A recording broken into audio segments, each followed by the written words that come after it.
as Frank Rushan, would eventually go by Andre Rand during his adult life. But the name on his driver's license has become somewhat irrelevant, as his terrifying exploits would be attached to a deceptively playful nickname. Born in New York City on March 11th of 1944, Rand would spend most of his life around Staten Island, going on to be one of the most infamous criminals that the Northeast has ever known. And although Rand definitively wasn't the most prolific serial killer, it's more the nature of his crimes that made him so universally reviled. You see, Andre Rand's prey of choice was children. Thankfully, Andre Rand is currently serving several consecutive 25 years to life sentences. But the convicted kidnapper and suspected child serial killer managed to wreak enough havoc and inflict enough pain in his time that his capture and imprisonment provides very little solace. Yet bizarrely, the man's morbidly fascinating tale began as a real-world campfire story. In days gone by, young people all over the borough of Staten Island would scare the living daylights out of each other with descriptions of the monstrous figure known only as Cropsey, supposedly a sort of boogeyman figure with a razor-sharp steel hook for a hand. Cropsey would apparently drag innocent children from their homes in the middle of the night before carrying them to an abandoned hospital. There, depending on who was telling the story, you would be tortured, killed, eaten, or any combination of the three. Although creepy campfire and urban legends are a standard, a thrilling part of most everyone's early childhood, for the children of Staten Island, these ominous little tales soon became disquietingly real. The line between fact and fiction began to blur as local children began to vanish in real life, but when their cold, dead bodies were found, it made it clear that this was no mere campfire tale. Could it be that Cropsey was real? During the 1960s, Andre Rand was employed as a custodian at the Willowbrook State School.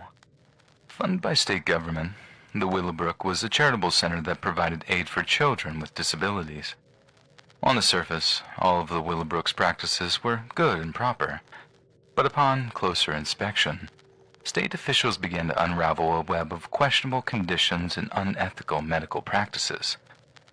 On the advice of the inspectors, the Willowbrook was immediately closed and Andre Rand was forced to find alternative employment. Rand had a clean slate.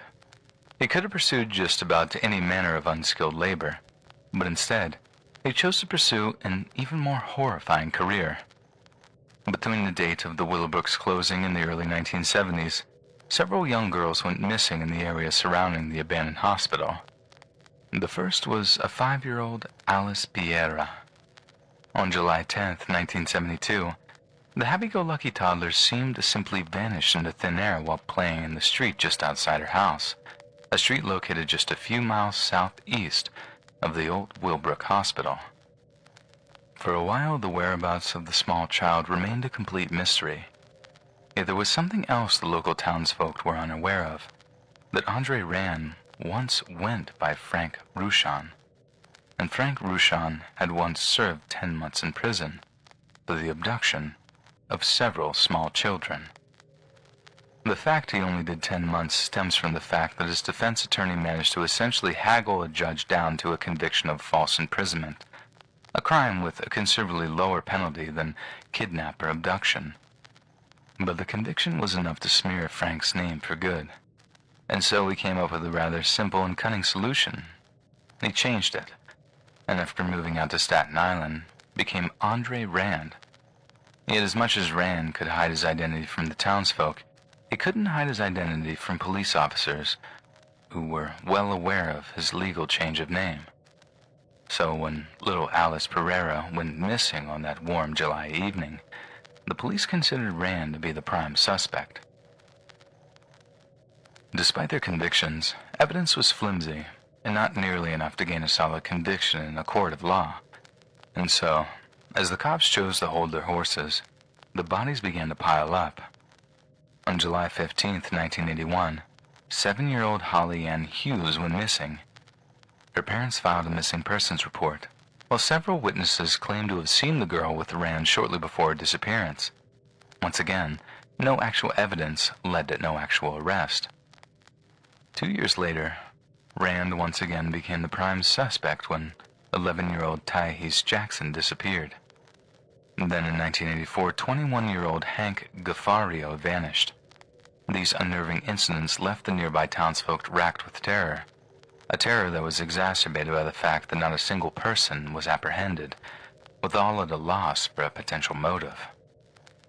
It was a whopping 3 years before local law enforcement finally caught a break in their investigation, and 12-year-old girl Jennifer Swagger was reported missing on July 9th of 1987. The search for her, or her body, lasted 35 days, and ended in the traumatic unearthing of her body in a wooded area on Staten Island. According to the New York Times, Swagger was found dead in a shallow grave on the former property of the Willowbrook State School. By the time Jenny Swagger's body was found, police decided they had to act, and Andre Rand was arrested and charged as a suspect in the murder. Once again, prosecutors fell afoul of court procedure and found they were unable to convict Rand on the murder charge, with there only being enough evidence to irrefutably convict him of kidnapping. This was 1988. Prosecutors had Rand exactly where they wanted him, in a federal penitentiary, where he'd stew while they worked on convicting him of the other child murders. Although there wasn't enough evidence at the time, Rand was found guilty of Holly Ann Hughes' kidnapping in 2004, over 2 decades after she originally went missing. And since there is no statute of limitations for New York for first-degree kidnapping, prosecutors ensured that Rand wouldn't escape justice for his historic depravities. He was given an additional 25 years to life sentence on top of the one he was already serving. All in all, the Staten Island boogeyman sits behind bars to this day for the kidnappings of Holly Ann Hughes and Jennifer Swagger, and won't be eligible for parole until 2037, provided he lives that long. He'll be 93 years old on the day he walks free. Andre Rand's disturbing life and legacy were dissected in the 2019 documentary movie Cropsey. The film premiered at the Tribeca Film Festival that year and won the Grand Jury Prize for its enthralling narrative and slick production quality. And on watching it, it's easy to see why.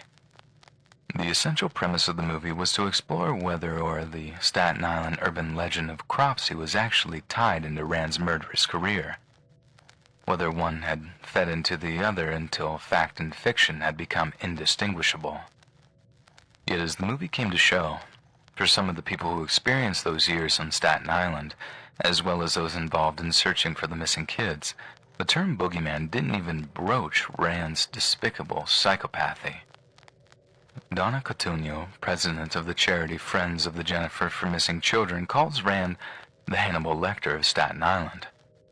Donna and her fellow volunteers have the unenviable task of searching all over Willowbrook's 385 acres twice a year in search of any undiscovered remains. He terrified a whole community, and he still haunts us, Donna was quoted as saying. For some kids, it's like if Corpsey was real. What else aren't they telling us, you know? And I don't know. Sometimes I feel a little of that too. At the end, Andre Rand was arrested, imprisoned, and may never see the light of day again.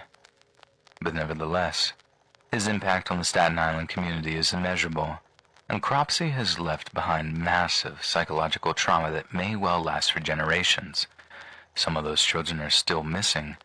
The remains are still out there, somewhere. And as the years go by, and their bones are pulled one by one from the cold earth, entombing them, the memories of Rand's reign of terror will come back flooding, over and over again.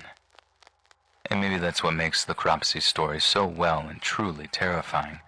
The core lesson in the story, the frightful foundation of its message, is that the boogeyman is real, and he wears the faces of men.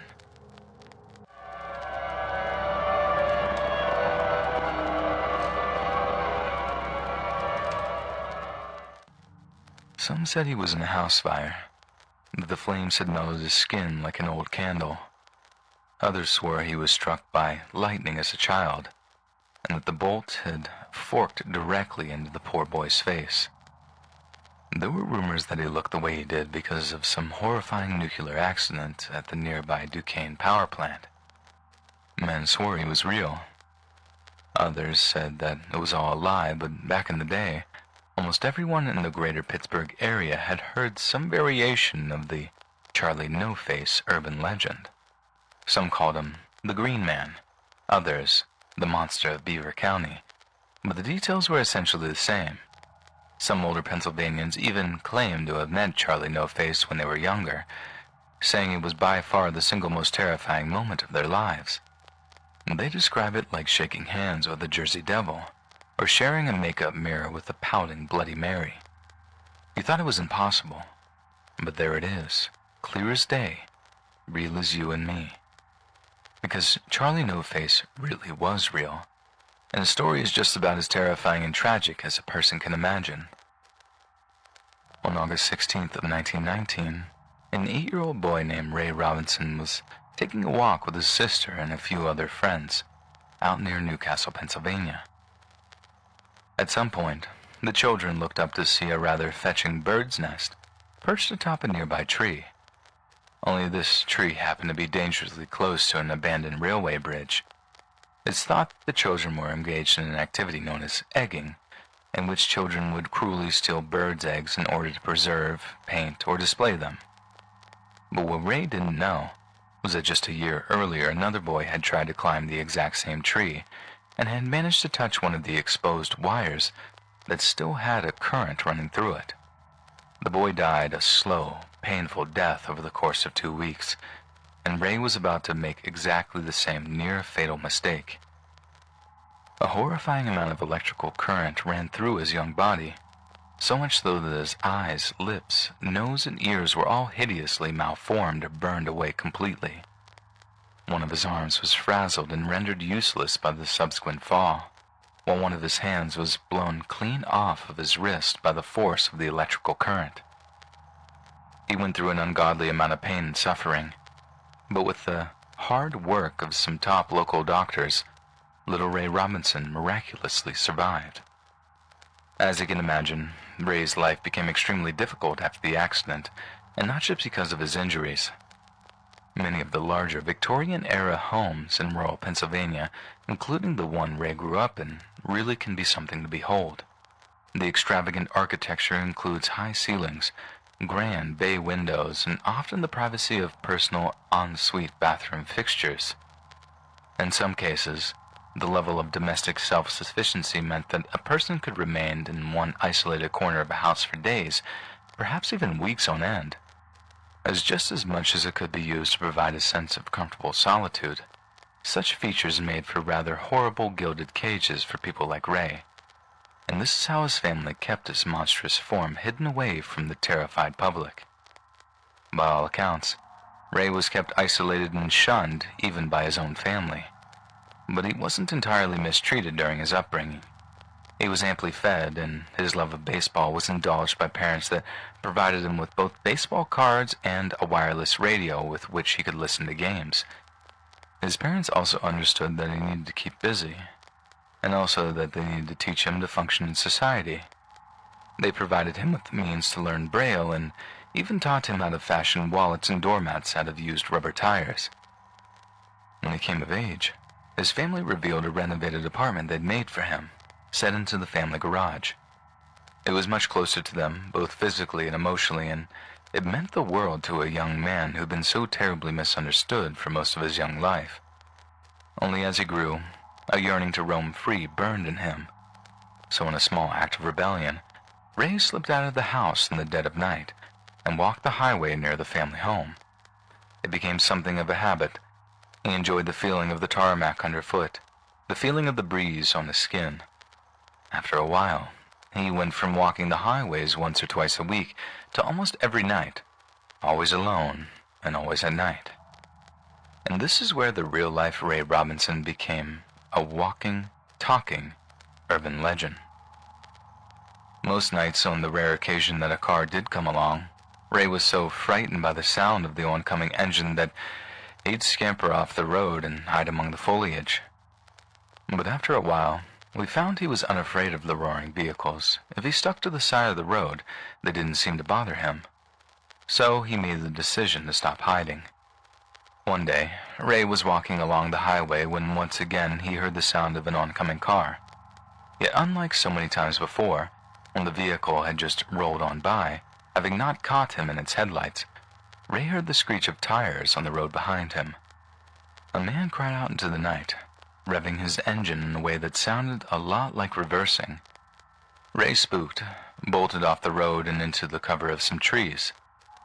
Ray swore off his nightly walks for a while, but the damage was done, and in nearby Elwood City, rumors began to spread of a man with no face. The first sighting didn't cause too much of a stir. People just thought the storyteller was tired, crazy, or drunk. But after a few months, a second sighting of an obviously restless Ray Robinson caused something of a frenzy among the local townsfolk. People would scour the length of Route 351 once the sun had set, desperate to confirm the rumors of Charlie No-Face for themselves. But one by one, the people of Elwood found the rumors were all true. As one might expect, Ray's rather unusual appearance was the subject of equal parts fascination and revulsion. But for the most part, those that encountered him were not without compassion. People began to offer him cigarettes or beer, two amenities he'd never had the fortune or misfortune to have partaken in, and like many of us, he found that he enjoyed them. It also seems that he was partial to having his picture taken, as there are many confirmed photographs of Ray with smiling locals, arms around his shoulders as if he were a beloved celebrity. Again, rumors spread that Charlie No-Face liked beers and smokes, and the town folks would bring tributes to Ray on a nearly nightly basis. This only further incentivized his nightly rambles down Route 351, but not everyone who sought him out had good intentions. According to some Elwood residents, Ray was attacked and beaten up on more than one occasion. One person even tells the story of how one particular cruel character filled a bottle of beer up with his own urine, chilled it, and then gave it to the blind wanderer on one of his moonlight jaunts. Some would stop him, offer to give him a ride, then simply drive in the middle of nowhere and kick him out of the car. Shocking, but not surprising, as anyone even remotely familiar with humanity might be quick to remind you. One older Elwood resident tells the story of driving down Wallace Run Road late at night with his friends. They had brought with them a case of beer, a straw, and some cigarettes, and their usual tribute to the Green Man. Although his friends had seen Charlie No-Face before, our narrator had yet to have the pleasure, and when Ray Robinson finally presented himself in the flesh, right in the seat next to him, the man said he was frozen in terror. Everything they said about him was true, and his face really was green. But as it turns out, there's a rather grim reasoning behind this discoloration, as Ray's nose was basically an open wound for his entire adult life, and as a result, he often suffered from some quite dangerous infections, thus turning his face a slightly verdant hue. People need to understand, the resident was quoted as saying, this was a human being, a real person, and someone who endured one of the most tragic lives I've ever encountered. Underneath it all was this beautiful, kind man. Somewhere, there exists a photograph of Ray Robinson posing with a woman.